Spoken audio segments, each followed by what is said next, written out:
তুই কি করছিস রে? আমি আমার বাগের জায়গা ব্যস্ত আছি। কেন? তোমার আমি কবে থেকে কইছি আমার একটা বাইক লাগে, আমার বন্ধু সবের বাইক আছে, আমার বাইক নেই। তুই বাড়ির জায়গাটা বিক্রি করে দিবি? আমার বাগের জায়গা আমি বিক্রি করে দিয়েছি, তোমাকে তো বলছিলাম আমার একটা বাইক দেওয়ার জন্য, তুমি বাইক দিও না। তুই বাড়ির জায়গা বিক্রি করে তুই বাইক কিনবে? ভাই একবার তুই বোঝার চেষ্টা কর।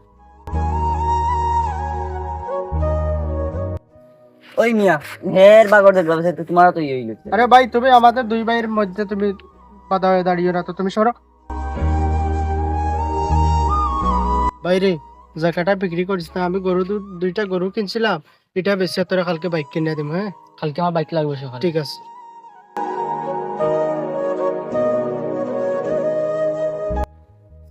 বাইক কিনে দেওয়ার পর থেকে আমার লগে ঠিক মতো কথা খাও না, আমার লগে ঠিক মতো ভাতও খাও না, আমার লগে একলগে থাকো না, কি হয়েছে? বাইরে বাইক কিনে দিছি না তোর ভালোর জন্য। হ্যাঁ আমি চাই না, আমি তোর কারণে আমি বিয়াও করছি না, বউয়ে তোরে করবো, যন্ত্রণা দিব দেখিয়া।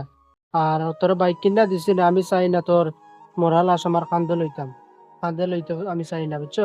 তোর ভালোর জন্য বাইক আমি কিনে দিছি না তো তোর ভাই। ঠিক আছে ভাই, আমার ভুল হয়েছে, আমার মাফ করে দিলাম।